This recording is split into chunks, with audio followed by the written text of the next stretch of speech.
What's up, dudes, and what's up, ladies? Brian here again, and in this video we are going to look at the respiratory system. We're going to look at the functions of the respiratory system, its components, how the system works, and some things you can do to maintain a healthy respiratory system. So, let's roll.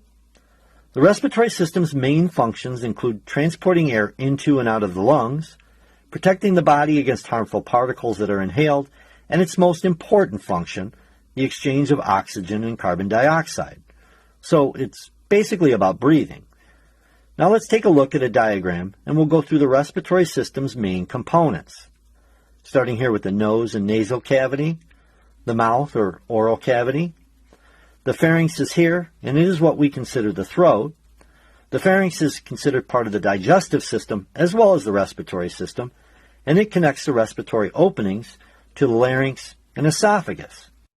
The esophagus is not part of the respiratory system, and I'll get to why I put it in the diagram in a minute. Next we have the larynx, which is also called the voice box because the vocal cords are located here. The trachea, also called the windpipe, is here, and it connects to the bronchi, which merge into smaller tubes called bronchioles. And the bronchioles connect to tiny air sacs called alveoli. And then down here is the diaphragm. Now let's go through a very basic look at what happens during the breathing process. So air is breathed in through the nose or mouth. When it enters through the nose, it gets spread out by these shelf-like things here called conchi. The conchi help humidify the air and trap some inhaled particles. They also warm the air. The air next passes through the pharynx and enters the trachea. One note here. This little flap-like structure is called the epiglottis, and it has an important function. During breathing, it is pointed upward, allowing airflow into the trachea. However, during swallowing, it folds down to prevent food from going into the trachea, directing the food into the esophagus. If food does enter the trachea, the gag reflex is induced to protect the respiratory system. The epiglottis here, this little thing, shows you how amazing the human body is. Anyways, back to airflow. So air continues down the trachea and enters the bronchi. From there it enters into smaller bronchioles and finally into the alveoli, which are surrounded by a network of capillaries. And this, folks, is where the magic happens. Oxygen enters the alveolar sac and the gas exchange occurs. Capillaries give up their waste carbon dioxide and pick up oxygen. Carbon dioxide is then exhaled through the air passage the oxygen was inhaled through, and the oxygen picked up by the blood returns to the heart. During this breathing process, the diaphragm is busy as well, contracting as we breathe in, which allow the lungs to expand, and relaxing as we exhale. Some minor respiratory disorders include the common cold, influenza, acute bronchitis, which is inflammation of the bronchi, and pneumonia, which is inflammation of the bronchioles and alveoli.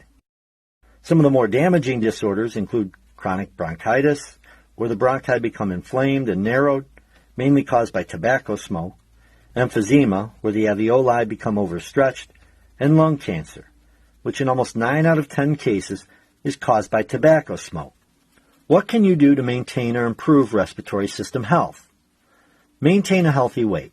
Excess weight compresses respiratory muscles and puts more stress on your lungs. Drink plenty of water. Dehydration can cause the mucus lining your airways to thicken and become sticky, making you more susceptible to illness. Consume foods rich in vitamins, minerals, and antioxidants, such as fruits, veggies, and nuts, which can help reduce inflammation and fight oxidative damage. Limit exposure to common allergens, such as dust mites, pollen, and animal dander. Maintain good hygiene. Many respiratory viruses are transmitted because of bad hygiene and poor hand washing. Don't overconsume alcohol. It dehydrates the body and weakens the immune system. Get more active. Regular aerobic activity can help your respiratory system. Add indoor plants. Plants have been shown to help improve air quality. Bottom line time. As you can see, the respiratory system has a major impact on overall health. As you may already know, breathing is kind of important. So eat a healthy diet, maintain an active lifestyle, and keep up good hygiene. Remember, folks,